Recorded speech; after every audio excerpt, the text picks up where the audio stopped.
Alright guys, so I decided to finally clean up the Jetta. As you can tell, it is not all chalky, ashy, gross. Sheesh! It's like fresh dip on the car, except for the roof is totally, that's trashed, but the rest of the car actually came out decent. So, can actually live with how it looks. I'm surprised I was actually driving it around with it looking that bad, but finally looks a little bit better. For all you guys that don't know, you can actually use the like back to black trim restore on Plasti Dip to rehydrate it when it gets all chalky and gross like that. I definitely think it has like a long-term effect on like making it dry out even more, but if it's already starting to dry out, you can actually bring it back to its original color. As you can see, we have that like plum purple look to it. It actually came out decent.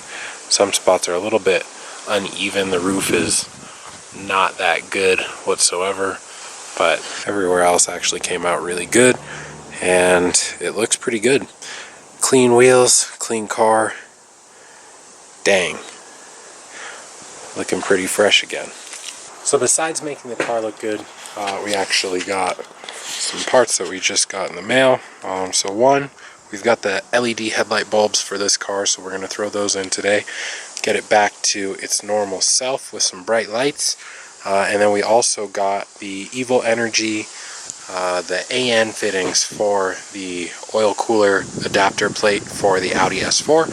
So more parts, more projects, we're good. So we've got two 10 AN to barbed fittings. We'll go ahead and pull the fittings that came with this plate. So one side goes into the actual plate itself, and then one is, I want to say it's a 10 AN fitting. So we'll double check real quick and make sure this fits, and then if it does, I think we're all good, and we can go ahead and get the plate mounted up to the engine and move along with the process for the car. The side that goes into the plate is this side with the O-ring, and then this side, let's pull out one of the new fittings.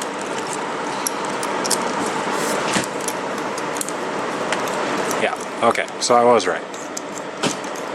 So boom, then we've got a 10 AN fitting, so we can mount this however we would like. Make sure that it fits. It should fit. The actual oil cooler itself was wider than this, so if you imagine there's a whole chunky oil cooler there, I think we've got more room with these two fittings coming out of the cooler plate. So imagine my hand is the adapter plate, and then we have this 90 off. It is about 3 inches, 3.5, 4 inches from the base of this to the end of this. So we'll definitely have enough room. The actual oil cooler itself is probably about 4.5, 5 inches wide total. So this actually saves some space, makes it a little bit easier to get to the screws for the actual adapter plate, even if these are on, which I'll just secure the plate itself onto the engine without these being on. And then put these on last, and we'll run our lines afterwards and make sure we have our oil cooler where we want it. So that is all good. We're not doing that today. We just wanted to make sure that these lines fit. We'll put everything back how it was. And today I was going to do brakes on the Audi. Maybe we can start with one side. I don't want to push it too far because it's looking like it's going to rain. So maybe we'll just do one front, like driver's side front, get that done, and then we're going to put the headlights in the Jetta and get that all squared away, and we should be good.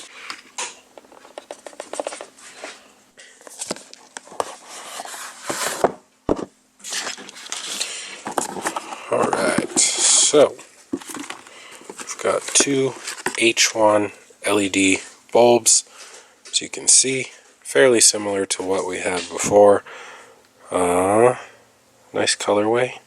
like a gunmetal with some orange. Super lightweight. So this one was definitely a lot bigger, a lot heavier. So you can see how much more low profile this other design is. Got really small cooling area from the plate to that. It's probably a ½ inch shorter. So yeah, should be good. Alright, so we've got our 17 just to break them loose. Let's pop the trunk. I have the battery disconnected, so we're reaching into the dark abyss to get this handle. Boom! And I have the key back here. So we'll go ahead, break all the bolts loose, pull the wheel off, and then there are bolt-on spacers, so we got to remove those as well. Get the set screw off, get the actual brake caliper off, and pull the pads out, put a new rotor on, put new pads in. We'll probably have to push the piston back quite a ways, honestly, with how trashed these pads are. There's like no life left in them, so we'll have to push the piston pretty far and then throw it all back together, and we'll be done with one side, and we just got 3 more to go.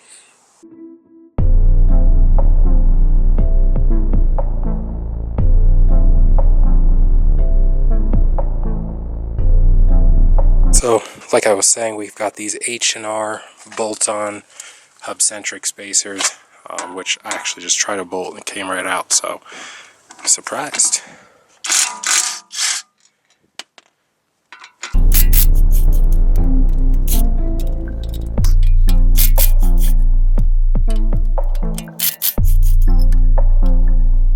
Alright, so that comes right off. Nice. And then we've got set screw. Remove the bolts off the back of this guy. Pull this thing off. Pull the bracket for this thing off. Get the whole rotor itself off and start putting it back together. So I went ahead and got everything pulled off. We got, obviously, brake caliper off. Brake caliper bracket off. Almost dropped this whole thing, as you guys just saw. The retaining bolt through the rotor is off, obviously. That's loose. We have new rotor chilling right here. So these are Brembo rotors. I'm not sure what brand these ones might be Brembos as well. I'm not too sure. These ones are drilled and slotted, have a little bit more cooling ability than these ones, but they're both pretty nice. I pushed the piston back just a little bit while it was still on the brakes. I kind of just used a pry bar up against the outer brake pad and just kind of worked it, used it, the leverage that I could get off of the rotor itself, and kind of force the piston back into its housing. I'm not sure if that's going to be enough with how much brake pad is on like the new pads, but we should be able to work it the rest of the way back. Since the piston is not like seized or anything, we can always just get a C-clamp and squeeze it back as much as we need. So we'll go ahead and start throwing the new stuff on and be done with this side.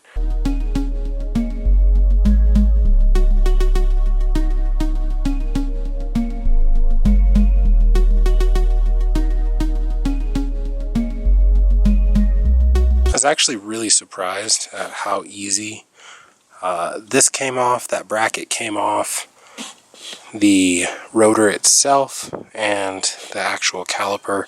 Everything came off like so easy compared to everything else that I've been working on this car. Impossible to get apart. This stuff came off, I think also because it's been serviced before.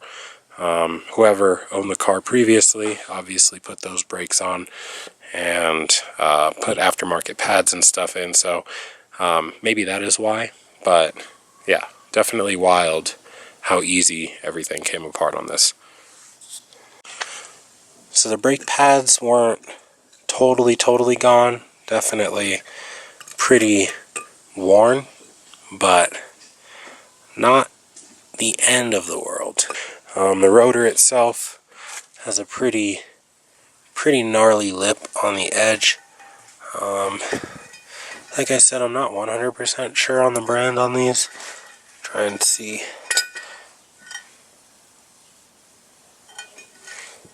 Yeah, not sure. Just super rusted, caked. These rear breathing holes are totally solid with brake dust. Not even doing anything. Yeah, that's crazy. Those things are, every single one of those holes is plugged. That's wild. Alright guys, so went ahead and got the old adhesive removed off of the caliper itself. Went through with some brake clean on a rag and wiped the surface down. Now we are set to put our pads on. So as you can see, there's 3M adhesive on the back side of this one, and it will rest. This little nipple here on the back side of this will rest into, there's a hole, locating hole right there, and then it'll be held in with the adhesive. And I think that is basically all you do for the installation. As you can see how much pad is on these compared to the other ones. The other ones were more than halfway done, so definitely worth putting on. Definitely needed. So yeah, let's go ahead and stick this guy on the caliper. We'll go ahead, peel this without peeling the adhesive. That almost peeled off with it. Oh, sorry, you guys can't see very well, but make sure it slides into the hole, and then we can go ahead and just push it down, I guess. So that one is in, so we're all set on that. And then we can go ahead and put the other one in. I actually did use a clamp and push the piston back into its housing a little bit more. And then we can go ahead and get this one. It still has some grease inside the housing, but I might just dab a little bit on these outer rings. Oh, this one has adhesive too. Jeez. Audi, what is this? This is crazy. Peel this tab for the adhesive. We'll go up to the caliper itself, which I really, jeez, let's see if I can balance this on my knee. So go ahead, locate that, and we'll try our best to push this thing in.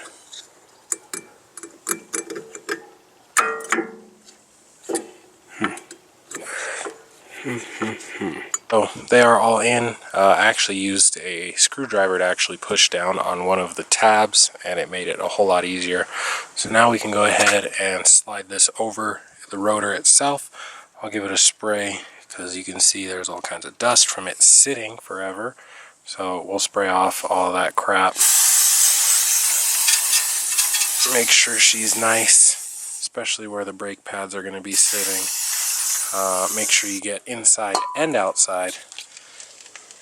So behind there as well, make sure we are all cleaned off and good.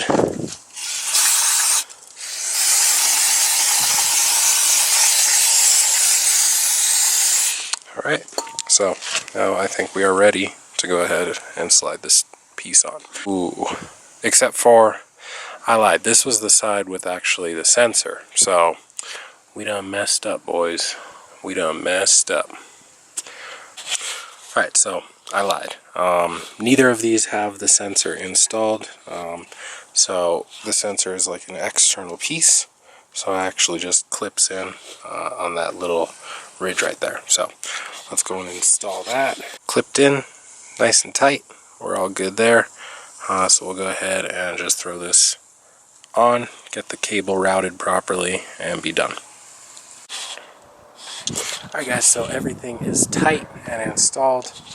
We've got fresh drilled Brembo brake rotors, fresh Brembo brake pads, new wear sensor installed.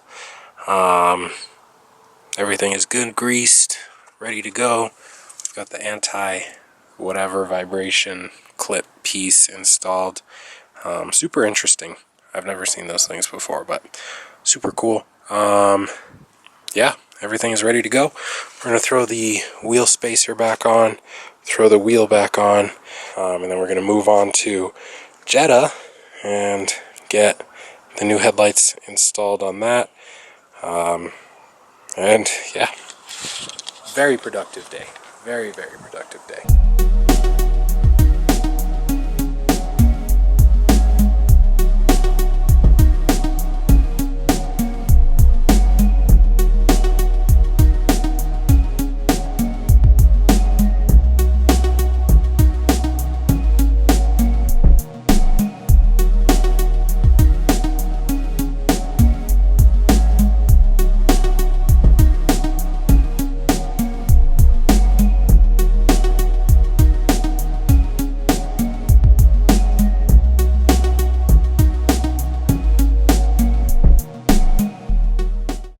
Alright guys, so that is all done. Car looks good. No more rust there, even though it'll probably be rusty in a couple weeks. But she's back on this side. Now we got to do that side, and that side, and that side. But another day, another day. So let's move on to the Jetta. Let's get this headlight situation all figured out.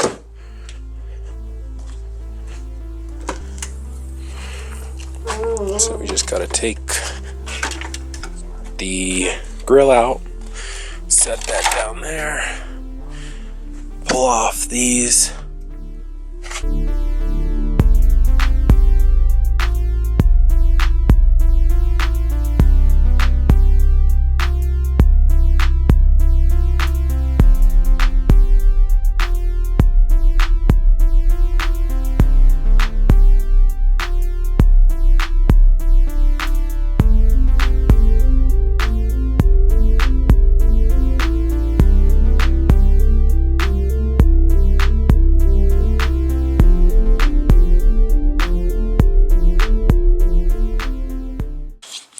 Alright, so went ahead, pulled this light down. We've got this bulb pulled out, so you can see the thing burns so hot that it's like starting to discolor the metal. We've got a brand new LED bulb ready to go back in. So we're going to put it in just like an H1 bulb would go. And we'll secure it down and then just plug it in. Instead of grounding the actual bulb, or instead of grounding the headlight housing like it normally does, this will actually just ground the bulb. So yeah, you might have to kind of pull it out and then put it back in just so we can get the retaining pin in properly, but it should all fit just fine. So yeah, so we've got it clipped on its hook there, as you guys can kind of see, and we're all good. And then red, positive, white, ground. So you'll just hook that up instead of hooking the ground to the actual housing itself. Alright, so got power and ground hooked up. Can come over the wires with our little dust cover that no longer exists because I had to modify it so it would actually fit these LED style bulbs. They have this big piece sticking out and it needs to draw air in, so I had to cut the back side off, but whatever, it is what it is. So that one's all good to go. We'll slide the headlight back in, secure it, and move on to the next one on the passenger side.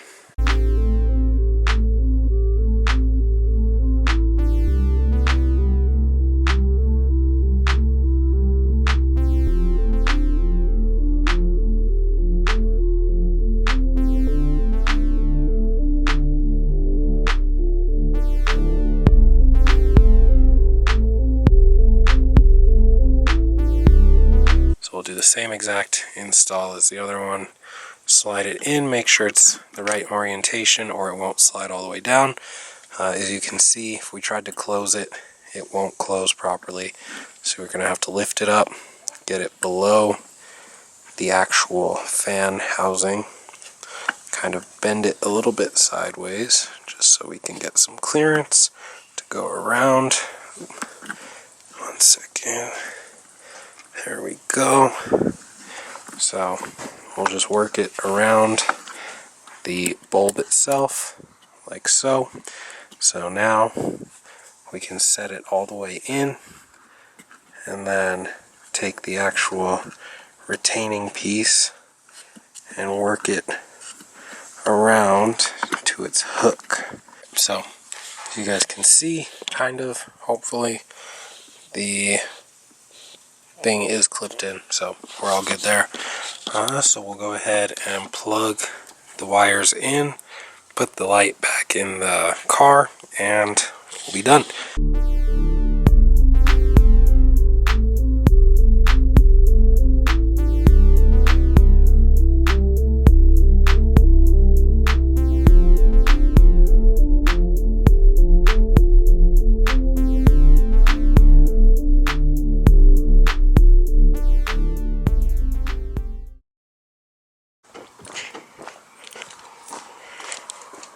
God, this thing looks so freaking good.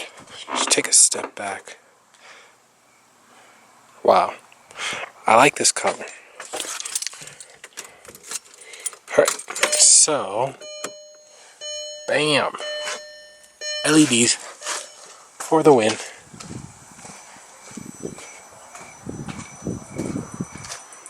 Way better. They do have like this weird line. The way the light is positioned in the housing, I assume it does have like this. You guys can't see it, but there is a line down the center of each one. Doesn't look like it affects it, but it's there. So those are definitely way brighter than the stupid, I think they're like halogen bulbs. These things definitely weren't doing the job. So yeah, they did for getting me by, but definitely need some modern technology to see. Anyway guys, that was a lot of work today. Not really a lot, but a lot of different stuff today. So kind of wiped out. We'll take a drive later, cruise around town, do some rips and stuff on the car. So we'll see you guys during that.